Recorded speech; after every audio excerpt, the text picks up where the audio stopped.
Well, I'm Christy Ballantyne here with Aaron Michos. And Aaron, ACC, some very interesting and important new study. That was our headline trial of the opening sessions there, late breaking study, clear outcomes. Can you go over the results and what are your thoughts about this? Yeah, we've been waiting for this for a long time. As you know, many high-risk patients with ASCVD or high risk are not at LDL goal. And unfortunately, statin intolerance or perceived intolerance is a major problem in clinical practice. And certainly there can be a nocebo effect, but the patients, the symptoms are real to them. And if they're unable or unwilling to take a statin, many of our patients can't get to LDL goal. So we definitely need more tools in the toolkit.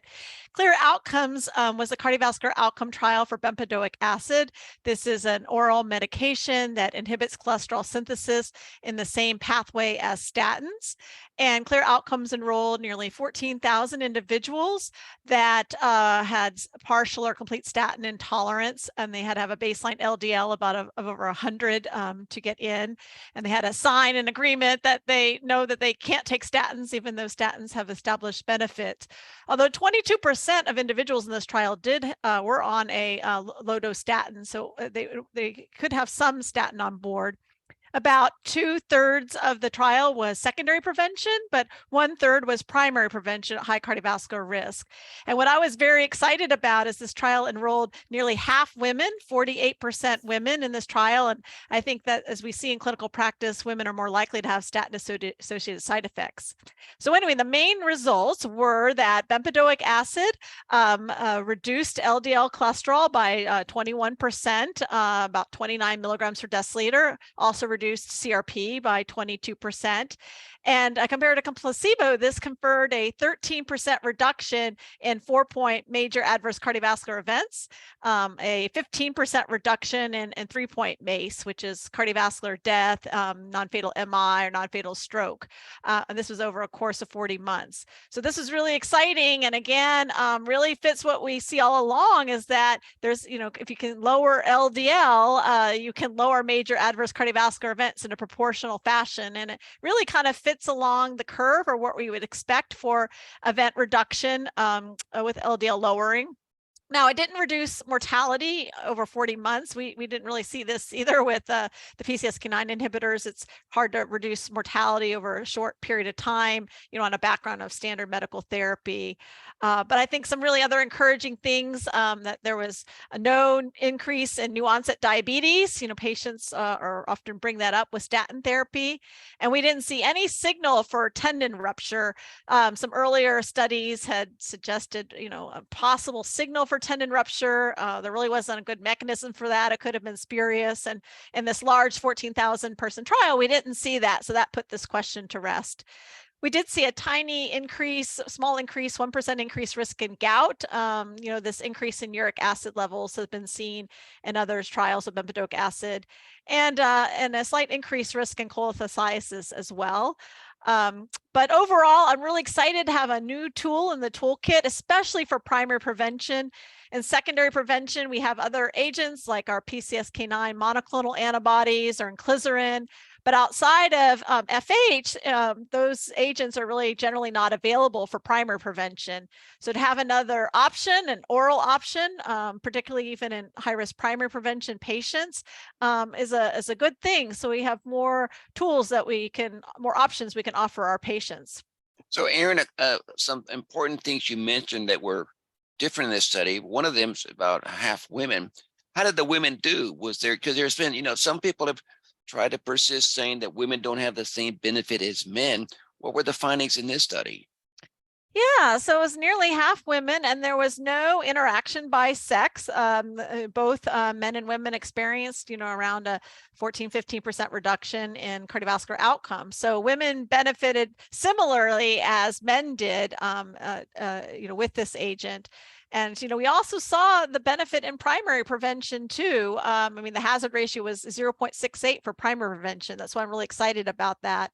And I should note that this benefit that we saw in the trial was even on the top of the fact that the placebo group had a 10% lowering in LDL, because over these 40 months, there was drop-ins there was more statin drop-ins, also drop-ins, a small amount of PCSK9 inhibitors. So some background therapy got added on. And despite that, by, starting, early, we still saw event reduction with bempedoic acid.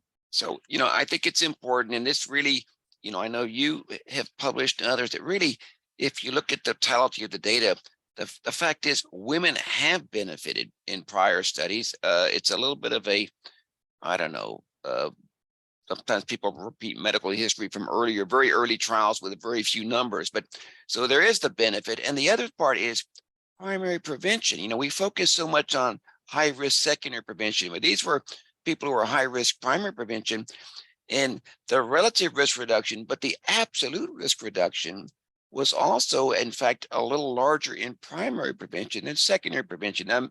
Maybe some of that drop in secondary prevention was part of it, but I think that's an important, that's an important issue that comes up. And I think it is something that, we don't want to be ignoring individuals who have lots of risk factors. There's quite a bit of diabetes in this study, and not be treating them, right? Right. And I think you recently led a really important statement for the NLA and in conjunction with ASPC, trying to get back to LDL as a performance measure, because I think we have overwhelming evidence now that it's really about the LDL and not just some magical properties of statins. So absolutely, statins are still our first line because of the overwhelming evidence we have them, and that they're safe and they're effective and they're generic. But we really see now across these non-statin trials that you can get similar risk reduction per LDL lowering. And the important thing is to get patients to these lower LDL goals. And so that's why it's not enough to check a box that they're a high risk patient, they're on a statin, yes, no, you're done. We really need to get the LDL as low as possible, and to be, onboarding non-statin therapy when, maximally tolerated statins are not enough to achieve below the LDL thresholds that we want for patients at very high risk. So that's a very important point, because it looked like the event reduction was really what you'd expect by the LDL reduction. And this is also why I know, I've heard you speak, and what most of us are doing in the prevention area is that even a little bit of statin, and they say almost a quarter of the people are on some statin, but that's, if you look at what you're getting from even, a 2.5 milligrams of rosuvastatin 3 times a week, or 5 milligrams of atorvastatin 3 times a week, you're getting some reductions there. And when you add it to bempedoic acid and you add that to ezetimibe, perhaps you're having actually a combination that's going to give you quite a bit of reduction. So, this is this issue of, just because a high intensity statin wasn't tolerated doesn't mean you can't lower that LDL and make a big impact. So I think that's an important thing. And it does argue, I think, that when you're struggling, and this is not uncommon, that people are reluctant to go up to that high dose of statin, we can add other things. In fact, I think, there's bempedoic acid in a combination put with ezetimibe, which would give even more reduction. I think Steve Nissen mentioned that they didn't test that because the FDA wanted to see with a single molecule what was the efficacy and the side effect profile. But we know that we have the data on other approaches. So a little bit of statin, some ezetimibe, bempedoic acid, looks like we could do a lot for these patients. Yeah, absolutely. So, keep, as you mentioned, statin, tolerance is can be complete, which is actually less common, but more common partial intolerance, where they're not able to take, the enough high intensity to get to their LDL target, but they can be on some statin and achieve some benefit. And bempedoic acid can be used with statin. So although this trial targeted statin intolerant individuals, there have been previous trials from the CLEAR program of bempedoic bempedoic acid with statins. And then, as you mentioned, statin with ezetimibe, that fixed dose combination can lower LDL by 38%. So that's getting really in the range of a moderate to high intensity statin. And, for patients, it's actually the same price for the fixed dose combination as it is for bempedoic acid alone. And so you can throw in the ezetimibe and the fixed dose combination and get your LDL, even lower. Without any extra pills. That's a Right. nice touch also. Yeah, so I'm speaking of oral agents and new options and more tools. I know at this meeting you presented some data about the new oral PCSK9 inhibitor that was in a phase 2b trial. Could you tell us a little more about that?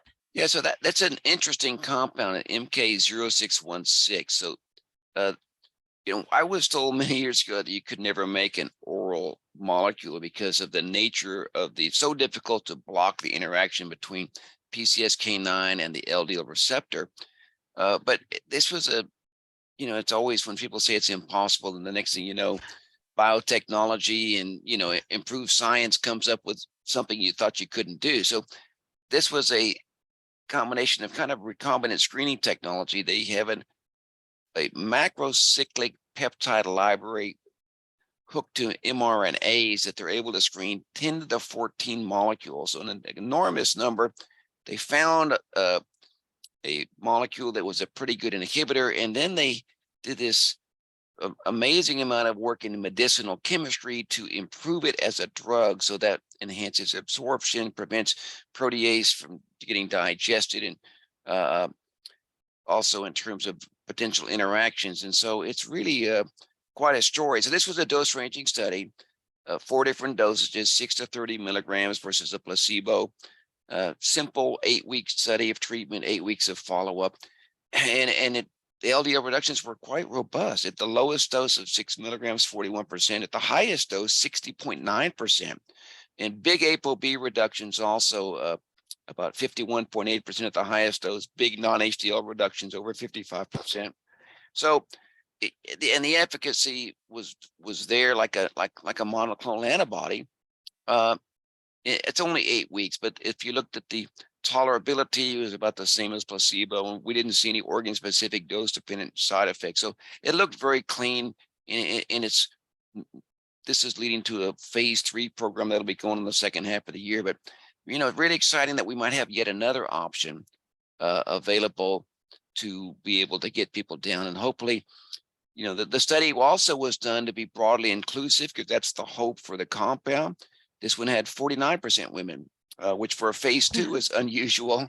And also it had a good mixture of 40% Hispanics and 16% Asian, and high intensity, moderate, and no statin background therapy, just to looked like it was working pretty well in all the different groups.